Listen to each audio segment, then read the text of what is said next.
од регионот, останете со нас.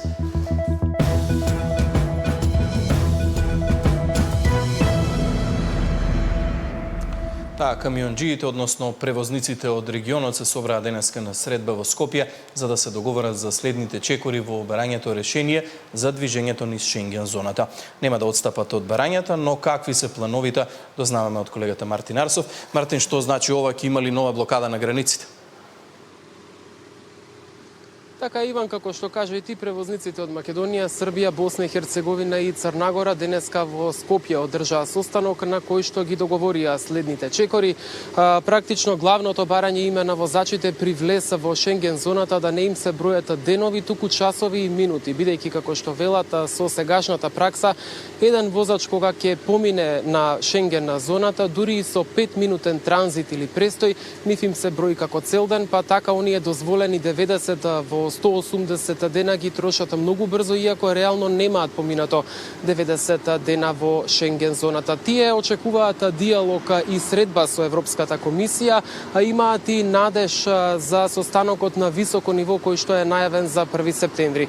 Превозниците се сложни и едногласни дека доколку на овој состанок кој што е закажан на 1 септември Европската унија не понуди решение, тогаш тие ќе организираат, како што велат, радикални протести и решени се овој пат да не биде како минатиот пат кога се повлекоа само советување, туку велат дека ќе чекаат реална имплементација на решението. Сите детали ги гледаме во продолжение. Радикални протести од септември ако Европската унија не го реши проблемот на камионџиите со престојот во Шенген. Превозниците од Македонија, Србија, Босна и Херцеговина и Црнагора на состанок во Скопје денеска ги усогласија следните чекори. Вела дека не сакаат протести, но доколку унијата не понуди решение, ќе бидат принудени да блокираат. Бараат средба со Европската комисија и преодно решение за проблемот со правилото 90-180. За да не се случи вие како потрошувачи, како граѓани, да доживеете да нема продукти во нашите продавници, ние да речеме онака ќе се жртвуваме и ќе застанеме на граничните премини или околу амбасадите на Европската унија или на други делови каде што имаме странски инвеститори, за да покажеме дека сепак сме тука и дека треба да водат сметка, затоа што една држава, ако си нема свој собствен транспорт, веќе не можеме да зборуваме за раст и развој на економијата. Клучното барање е времето да се пресметува според реалниот престој, во часови, минути и секунди. Наместо секој влез и излез, да се смета како цел ден. Според превозниците, поради честото преминување на границите, возачите реално поминуваат значително помалку од дозволените 90 дена, иако системот покажува подолг престој. Замислите да вам неко брои за 5 минута цели дан или за 10 минута вам брои цели дан, kad bi to Evropska komisija bar imala razumijevanja prema tome, mi bih već ostvarili nekakve pomake u svemu tome. Транспортерите бараат инулирање на досегашното броење, како и јасен рок за привремено и конечно решение.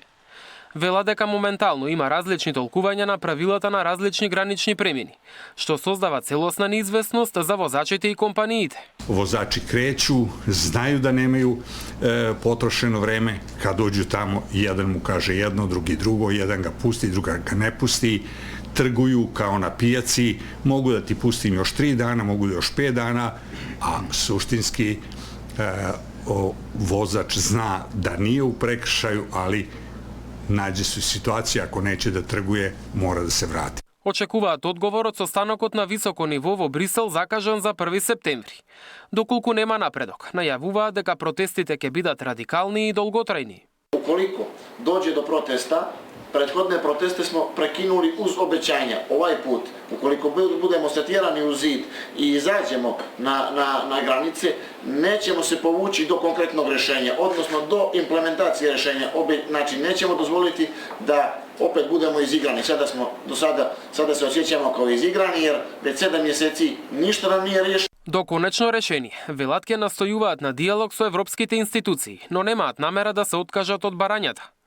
Кон крајот на јануари годинава, камионџиите од Македонија, Србија, Босна и Херцеговина и Црнагора 4 дена ги блокираа товарните терминали на границите. Протестот заврши откако Европската унија презентираше нова визна стратегија, со која се остави простор да бидат изземени од електронскиот систем за влез и излез од Шенген. Мартин Арсов, Сител телевизија. Наместо очекуваниот раст, државната статистика објави намалување на бројот на туристи, пад во бројките има и кај домашните и кај странските гости. Намален бројот на туристи во првата половина од годината. Статистиката објави дека лицата кои посетиле земјава е помал за половина процент во споредба со лани. Најчести гости биле од соседството – Турција, Србија, Бугарија, но и од Германија. Бројките се очекувани, велат експертите од туристичкиот сектор. Војната на Блискиот Исток и високата инфлација се причините што голем број граѓани ги одложиле плановите за патување, не само кај нас, туку и во цела Европа. За жал, во првата половина од годината имавме проблем со тоа што ги загубивме скоро во најголем дел азиските туристи, заради тоа што се случуваше војната и голем дел тие ги користат авиокомпаниите кои што се од заливот. Понатака, индиректно пак имаше влијание заради стандардот на луѓето. Во Европа, мислам сами сме сведоци, заради цените што на горивата, се покачи сериозно инфлацијата и тоа имаше индиректен, да го наречам, импакт на тоа што се случува. Ако војната потрае, а инфлацијата не се стабилизира, не се оптимисти дека ќе има подобри бројки втората половина од годината.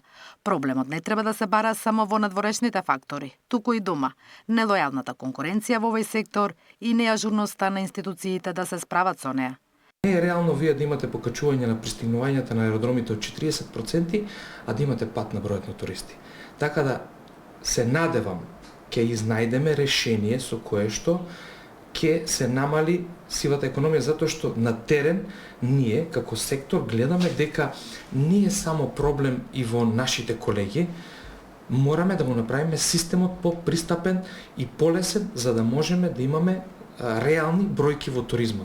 Можности за развој на туризмот има многу, вели Сулев. Недостасува поголема промоција на земјава, но и стратегија за развој, на која веќе се работи, како и поголема соработка на надлежните институции со приватниот сектор.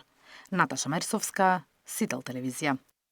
Утре треба да излезе последниот тест за потврда дека водата во Гостивар е добра за пиење. Кризниот штаб веќе закажа средба. 1,5-годишно дете од Шутово Ризари изгризано од улично куче. Поради повредите, 3 дена било во болница.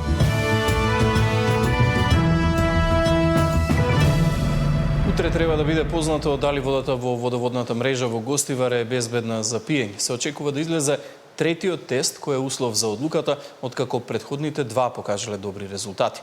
Кризниот штаб веќе закажа средба за утре претпладне. Политичките партии пак и денеска продолжуваат со меѓусебни обвинувања.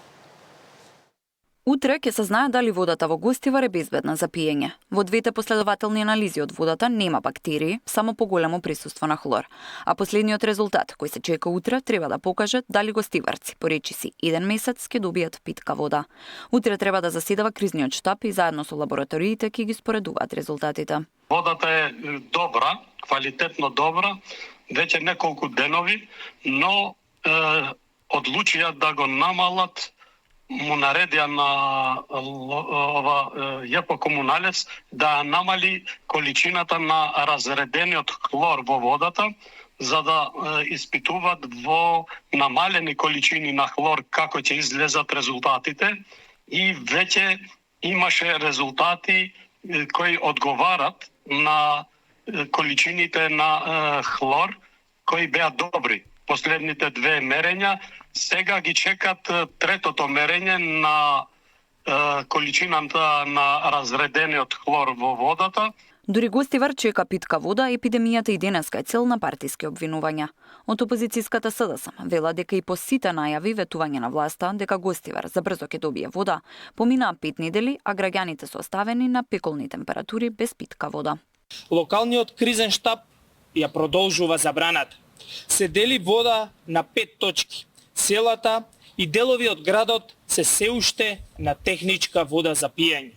Граѓаните веќе јасно разбираат зборот на Мицковски и на организираната криминална група ВМРО ништо не вреди. Од ВМРО ДПМН пак им возвратија дека со години СДСМ криела дека гостиварската вода не е за пиење и бараат обвинителството да отвори предмет. Филипче и Рената Младеновска треба да кажат веднаш зошто со години молчеле за загадената вода во Гостивар. Токму оние кои со години имаа политичка и институционална моќ, денес најгласно се обидуваат да префрват одговорноста на други. Наместо денес да морализираат, треба да одговорат зошто не постапиле под добените над 400 извештаи кои укажувале на загадена вода во Гостиварско. Гостиварци мора да дознаат зошто биле труени со години. Во Гостивар забраната за пиење на водата е од 17 јули. Во моментов смее да се користи само како техничка, но граѓаните велат дека и за тоа им е страв да ја употребуваат. Над 5000 граѓани побара лекарска помош поради симптоми на труење од гостиварската вода, која беше загадена со фекални бактерии. Тамара Дичевска, Сител телевизија. 1,5-годишно дете од Шутово Ризари било изгризано од улично куќе, а поради повредите 3 дена било во болница. Од град Скопје не ги откриваат точните бројки на случаи со каснување од куќе, но тврдат дека се намалени во споредба со претходните 2 години. Само лани градот исплатил 750.000 евра како оштета кон каснати граѓани. Дете на возраст од 1,5 година било нападнато и искасано од улично куќе во дворот на семејниот дом во Шутово Ризари. Според сведоштвото на родителите, куќето влегло во дворот додека членовите на семејството биле на терасата. Детето во тој момент било малку подалеку од останатите. Кога мајката се обидела да го избрка куќето, животното се нафрлило врз детето. При нападот, детето се здобило со повеќе каснувања и повреди, меѓу кои и во пределот на лицето, ухото и телото. Веднаш било пренесено во здравствена установа, каде што му било укажана медицинска помош. Според медицинската документација, случајот е евидентиран како каснување од куќе. На детето му била дадена вакцина против беснило, а лекарите препорачале продолжување на предвидените дози и примање серум согласно медицинската проценка. Случајот бил пријавен во полиција, а семејството ангажирало и адвокат. Тој за Сител вели дека ќе поднесе тужба против град Скопје. Случајот го имам добиено пред неколку дена. Прво се спрема секако тужба до град Скопје, каде што ќе видиме ние нели секако кога ќе поднесеме барање за материјална и за нематеријална штета, па понатаму зависи од град Скопје како ќе ни возврати на нашата тужба, доколку не сме задоволни секако ќе тераме на суд. Како што можете да забележате, сите улици во Шутово Ризари се преполни со кучиња. Сметам дека што е можно побрзо треба тука да се реагира. Повторно ќе кажам, ова да не го гледаме како статистика, бидејќи се однесува за дете од година и пол кое што е повредено со тешки телесни повреди, бидејќи исто така и е сошиено во пределот на увото и внатрешното уво му е повредено.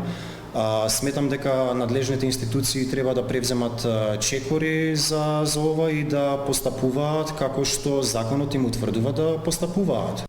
Проблемот со бездомните кучиња не е нов. Со години граѓаните пријавуваат напади и каснувања, а град Скопје исплаќа милионски суми за оштети. Само во 2025 година, според објавените податоци, град Скопје исплатил околу 750.000 евра, односно близу 46 милиони денари за оштети поради каснување од куќе. Сител постави прашање до град Скопје, колкав е бројот на тужби во првата половина од оваа година. Новата администрација на град Скопје во првите 6 месеци од оваа година бележи намалување на вкупниот број на тужби и спогодби во споредба со истиот период во 2023 и 2024 година. Ова за нас зборува дека преземените мерки и активности даваат резултати и дека се движиме во насока на надминување на проблемите, ни одговори од град Скопје. Во моментов јавното претпријатие Лајка има згрижено повеќе кучиња отколку што имаат сместувачки капацитети. Габриела Лескова, Сител телевизија. Меѓуврсничкото насилство расте. Официјалната статистика покажува дека секој месец има најмалку 2 жртви. Од Министерството за образование и наука велат дека одговорноста не е само на институциите, туку и на семејството и на целото општество. Меѓуврсничкото насилство расте. Податоците говорат дека секој месец барем двајца биле жртви, но уште толку и повеќе лица гледале. Како истото се случува, снимали и споделувале на социјалните мрежи. Но особено загрижува тоа што насилството станува се побрутално. Председателката Силјановска Давкова во пресрет на одбележувањето на 12 август, меѓународниот ден на младите, кој се одржува во Охрид на тема меѓуврсничкото насилство и вандализам, млади училишта и дигитален простор, подлече дека мора да се создава систем со кој ќе се гради мировна култура на разбирање наместо култура на страв. Мораме систем да создадеме. и мислам дека почна тоа да се состави. Систем, многу ми се бенди са, ноќеска читав студија, како со симулации може да се спречи, методи различни кои што постојат и на многу универзитети, со игра, со музика, со филмови, со драма многу убаво. Значи, се треба да активираме за да градиме култура на разбирање, мировна култура наместо култура на страх. Одговорноста не е само на институциите, туку и на семејството и целото општество. Во фокусот на Министерството за образование се превенцијата и навременото препознавање на насилството за обезбедување безбедна училишна средина. Должност е на Министерството, на министерот како функција на службите, покрај се друго да обезбеди безбедна училишна средина, максимално што може, оти никаде во светот, ја нема таа комплетно, но можеме се она што е неповолно за учениците и за наставниците, оти некогаш и наставниците страдаат, да го сведеме на минимум. Па од тука, после оној многу трагичен настан, кога мајката и керката настрада, кога мајката се убисели своето дете, ние во Министерството одлучивме дека треба да ја зајакнеме активноста. Министерството за образование заедно со Комората на психолози организира обуки се со цел наставниците да препознаат кај децата почетни знаци на насилство и агресија. До сега се реализирани 7 вакви настани во 30 општини. Нина Ритоновска, Сител телевизија.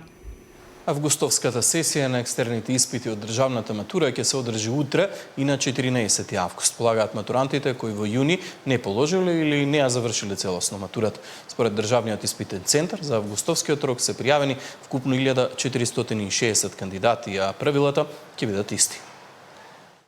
Бројот на ученици кои што се пријавени за државна матура е 1328 ученика, за стручна се 126 ученици, а додека пак за уметничка се 6 ученици.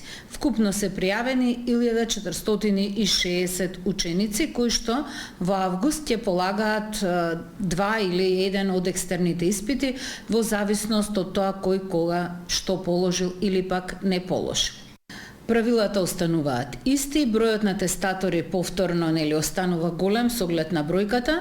Ако земете на секој 15 ученици имаме еден тестатор, но некаде и на помал број на ученици, така што повторно ќе имаме голема бројка на тестатори и на оваа бројка на ученици сигурно ќе има некаде околу 250 па и 300 тестатори.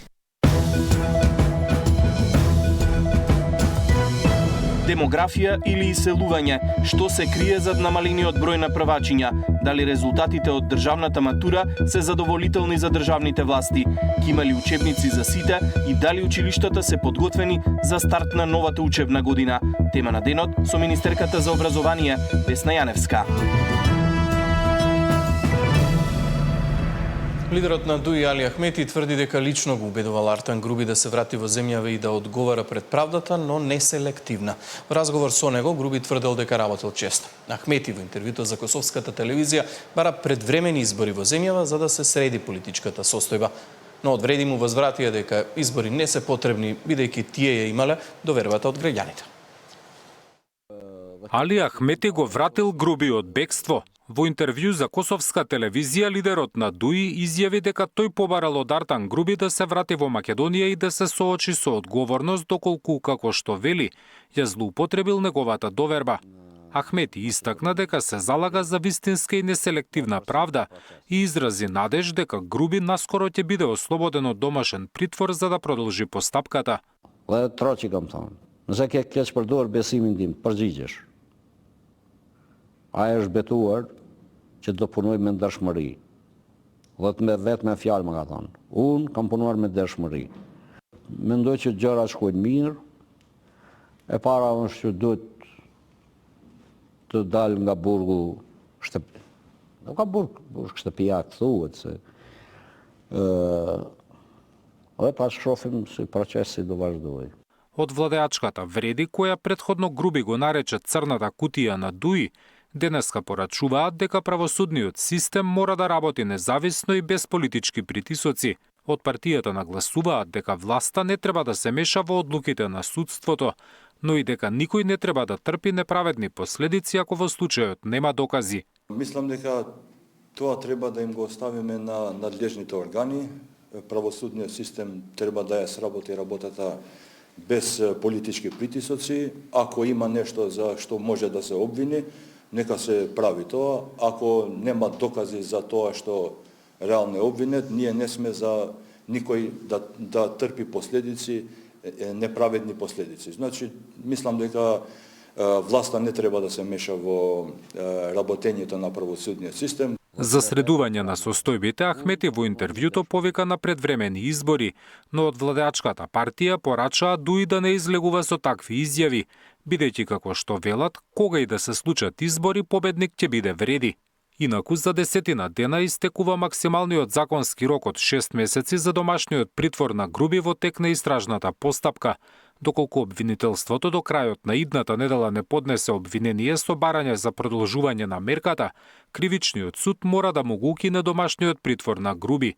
Мерката ја издржува од крајот на февруари, откако сам се пријави на граничниот премин Блаце по 14 месеци бегство. Поранешниот вице-премиер е под истрага за проневера на повеќе од 8 милиони евра во државната лотарија. Зоран Јаневски, Сител телевизија. Денеска се навршуваат 34 години од изборот, односно утврдувањето на државната химна и државното знаме во 1992 година. Иако знамето подоцна беше променето. Но колку овие символи се вистински репрезент на државата за граѓаните? Истражувањата кои ги прави професорот Јован Јоновски покажувале дека се зголемува поврзаноста со државните символи. Мирена Давидовска ги има деталите.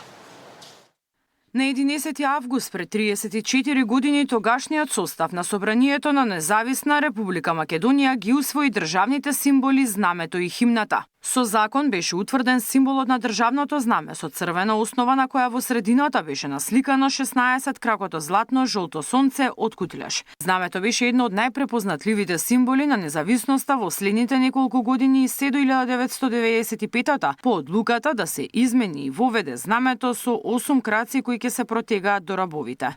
Државното знаме како символ низ годините наидуваше на оспорување и дебати, но со тек на време граѓаните го прифатија како свое и почнаа да се поистоветуваат со него како еден од најзначајните символи на една држава. Професорот Јоновски смета дека тоа е одраз на политиката пред се, но смета дека како символ државното знаме си го заземало своето место и денес е вистински репрезент на државата.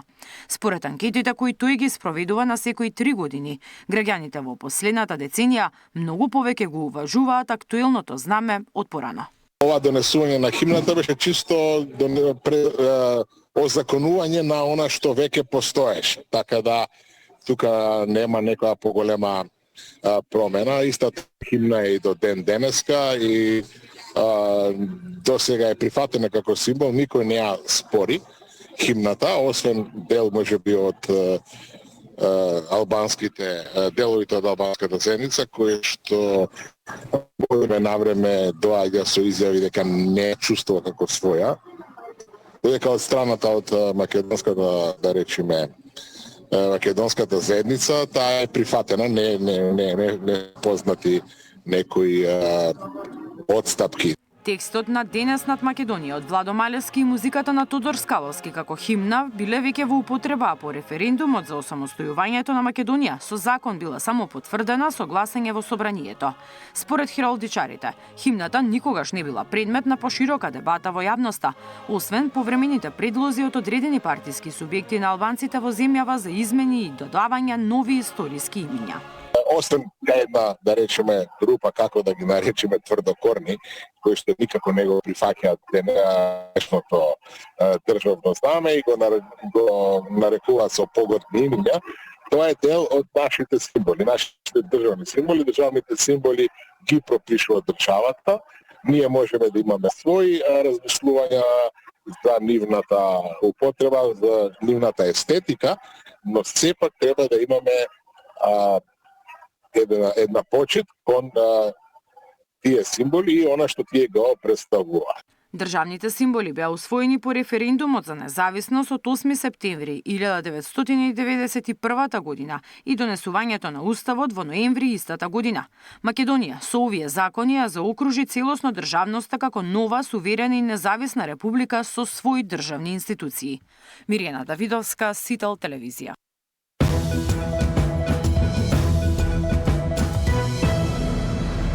Во продолжение